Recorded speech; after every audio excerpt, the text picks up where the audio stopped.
Eliot is brought to us by Colonial Hyundai. Shop online 24/7 at colonialhyundai.com. Colonial Hyundai, the faster, easier, better way to buy a Hyundai. Good morning, Eliot. Man, yesterday, Joe, I was sitting at home. I didn't want to get up and work out this morning. Opened Twitter, and what did I see? In the gym from the Hammer. So I got up, I set my alarm, just trying to be like you. You're motivating me. I appreciate it. Well, I Do appreciate you think that. you are like Joe at the gym? Does Joe go?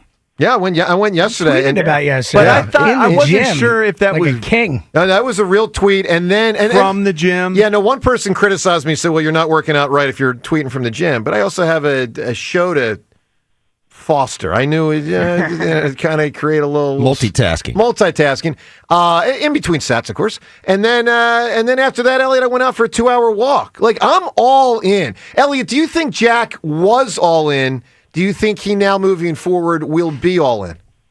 So I do think by winning, I think you've got him in a place where he will be more focused.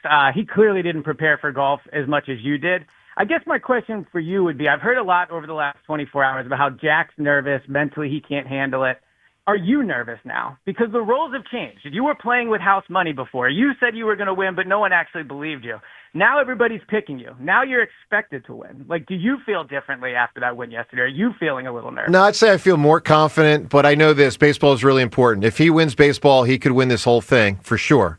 If I win baseball, then I have a spectacular chance to win. So yeah, if you go up 2-0, it's over. Yeah, baseball. I have baseball's zero really critical. faith that he can throw the ball into the catcher's mitt. Like, I have zero faith. It's moving now. that way, right? Yeah, the catcher's mitt is like fescue to me. The catcher's mitt has become Jackie he Fescue. might take Jackie 8 or Fescue. 9 swings of the arm and miss it every single time. And when that happens, he will just melt. Wild. Anyway, it's been fun, and the next competition is Wednesday of next week. So shortly after the 4th of July, we get at it baseball.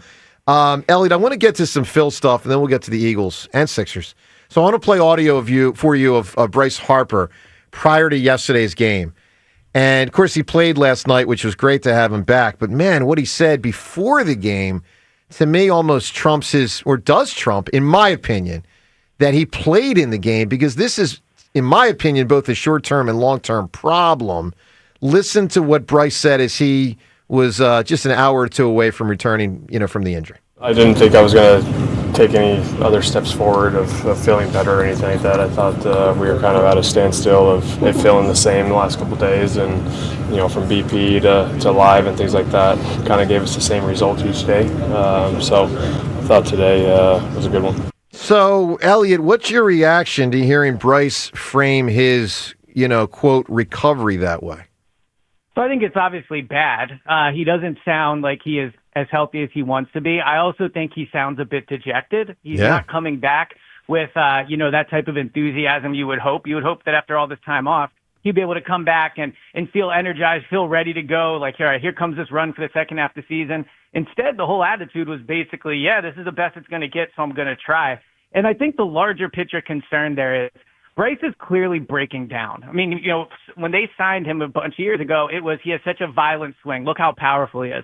Well, now a bunch of years into his career, I don't know if he has that anymore. And him playing first base, we talk about it so much from how it impacts the roster, but I don't think we bring up enough that halfway through his contract, he's essentially had to move to first base because of his body, right? That's why they don't want to move him to other positions, because of his body. So I have a short-term concern, obviously, for the rest of the season, but we're only halfway through this contract, and he's clearly breaking down physically, and that's a big worry. At least I think it should be for the Phillies. Yeah, big problem. All right, let's get to football, Eliot, as we kind of go around the diamond of sports, so to speak. So, big story yesterday, T.J. Watt, of course, still unhappy with Pittsburgh, and there's reports the teams are lining up their offers. What do you think it would take to get T.J. Watt? And do you think Howie Roseman will be in the next 2 to 3 weeks when this thing probably will be resolved before camp, I would guess? Do you think Howie will be in for that type of price? I do not. I do not think they'll trade for T.J. Watt. I don't think they want to pay the contract price. I don't think it's as much about the draft capital. They have a lot of draft capital, and frankly, they don't really need a lot of draft capital. They have a young roster with not a lot of holes, so they're not a team that needs to hold on to picks. But I just think financially, they have made such a priority this season not to hand out big, massive contracts, and all because of next year. We talk so much about Jalen Carter. Nolan Smith could get paid. Tyler Steen could get paid. Keely Ringo could get paid. Potentially Nakobe could get paid. There are so many players on this roster that will be eligible after their third year for a big deal. I don't think they're going to want to give TJ Watt the kind of cash up front that it would take to get him. So I don't think it'll be a draft capital thing. I just don't think they're going to want to pay TJ. And I think he's going to stay in Pittsburgh, but I don't think he'll be an Eagle. Wow. You mentioned Tyler Steen could get paid. I'm assuming that means he's the right guard, but we haven't even really talked about that much. There was just the one OTA day. Do we know much about this team? Did we learn as much about this team this offseason as we normally would, Eliot? Yeah, I would say so. I mean, the days of us having a 3-day mandatory minicamp where we get to watch them for 3 straight days, or we get to watch them twice a week, or in the locker room, those days are just over. That's just not what it is in the off season anymore. So, seeing him out there, I think I saw 3 practices this year. A couple of them, the whole team wasn't there. So I don't know if we learned a ton about watching them as a whole team. But in terms of Tyler Steen, one takeaway was he was with the first team every time we were out there. That doesn't mean that won't change in training camp. Kenyon Green is, learning the offense. He's learning chemistry with the offensive linemen, and maybe that's why he wasn't out there. But I do think Tyler Steen has a real chance to be that starting right guard.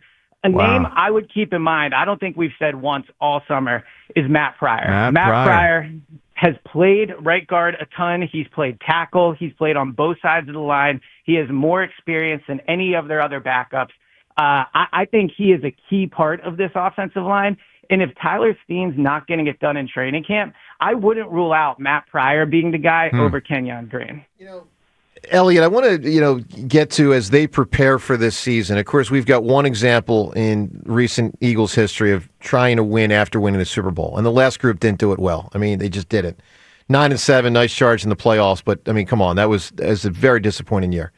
Do you think the Eagles, who are trying to learn from that, Lurie and Howie, the 2 guys of prominence that were here when that happened, do you think they're annoyed that their ring ceremony has been delayed until right before training camp? I mean, the date came out. What is it, Rhea? July 18th. And Eliot, they go to camp which day? The 22nd, I believe they report. I mean, they were supposed to do this thing in Well, there's nothing they could do. No, I understand that. The materials didn't get here. We know there's shipping issues in America. Like that's got to annoy the hell out of them. I mean, they're going to have this celebration 4 days before they sort of start a new season, sort of. That's got to annoy the heck out of them.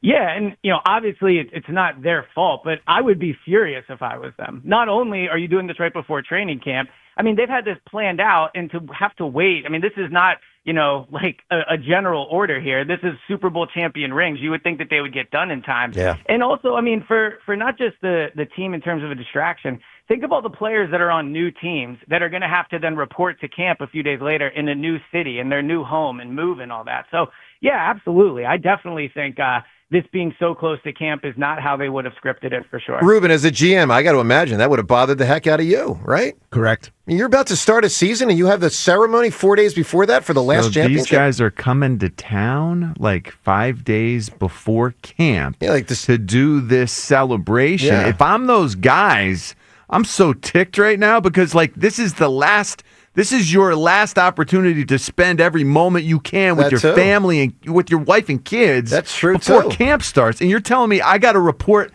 4 or 5 days earlier? So maybe they just stay We're instead of go back. already early because we won the Super Bowl and we're playing in the first game on Thursday. Yeah. And now you're accelerating that even more. And you know what I would say to that? You're getting a Super Bowl ring.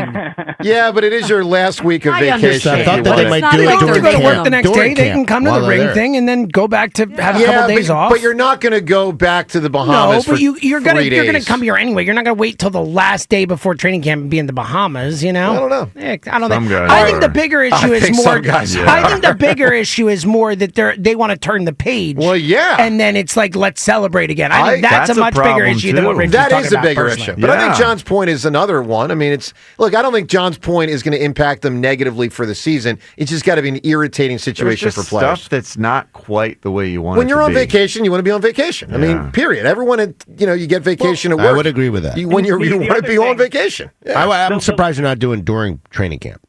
But you can't with the other players. You can't have CJ, GJ fly in from the Texans. But you don't have to have them fly in. I mean, no, you got to give them a chance. No, you don't. You got to give Milton Williams and Josh World Sweat Series rings to players. But that's different. Baseball does it differently. You do it the game, changes. Well, you can, Ruben, but they have a template in this sport that it's done in June, and you bring back the guys that were your... I thought it was really cool. Phil Volpiano from the Oakland Raiders came and delivered my AFC Championship ring at Eagles training camp. Well, that is nice. Which is really nice, and it really meant a lot to me. But that's not a Super Bowl ring. If you had won the Super Bowl, you would have gone back to get your ring. Do the same I agree. But that's a personal thing that you do for someone. I think that has a lot more meaning. All right, Elliot, one more question for you, because we're also dabbling in this Joel LeBron thing. So I know that the Lakers could trade LeBron. Rich Paul came out expressing... I guess it's fair to say concern. Let's say concern with the way the Lakers, and he referenced that they're rebuilding and that their timeline might not line up with LeBron's timeline. So we've all played Monopoly, and we all know Monopoly. It's great when you get the get out of jail free card. I mean, it's awesome. Get out of jail free. The Sixers could have a get out of jail free card courtesy of Joel's contract if they traded Joel for LeBron. Their salaries frickin' match. $53 million for $55 million for 1 year, but then Joel's got the extra 3 years, so it works. Would you do it if you're the Sixers? So I would have very little interest in acquiring LeBron outside of just the content of it. It would be, crazy to see him in Philadelphia. I actually don't think on the team it makes much sense. But there is honestly not a single expiring contract I wouldn't trade Joel for. Like I would literally trade him for nothing. If Ben LeBron Simmons. Said, Well, he doesn't count. If LeBron said he would not report to Philadelphia, I would still trade Joel for LeBron. So whatever you have to do to get out of that contract, you do. But I don't think LeBron is a very attractive trade piece at this point. But to get out of Joel's contract, it could be. Well, yeah, for sure. I mean, Bradley Beal in Phoenix. I mean, he's terrible. I mean, just as a for instance, Ellie, you could trade him for LeBron and cut LeBron if you wanted to. I'm not saying I would do that. Yeah, or you could trade LeBron. You could acquire LeBron, have his rights, and try to flip him at the deadline. You could do that too. There's lots of ways you could do it, but whatever gets out of the next 4 years of Joel, I think they absolutely have to. Interesting. Elliot, stay well, buddy. Appreciate the call. We'll talk more about me versus Wait, I got Jack one more next thing. week. Yeah. Elliot, do we know for sure, like right now, is Keely Ringo our starting cornerback on the outside? Is he our cornerback too, heading into camp? Yeah, so I think he will start training camp in that role. I thought he had a good last day of practice that we got to see. Yeah, that's I great. don't think he's locked into that role, but I do think it is his job to lose. Wow, great. Elliot, good stuff, bud. We'll talk next week. Thanks. Have a good 4th of July, Elliot.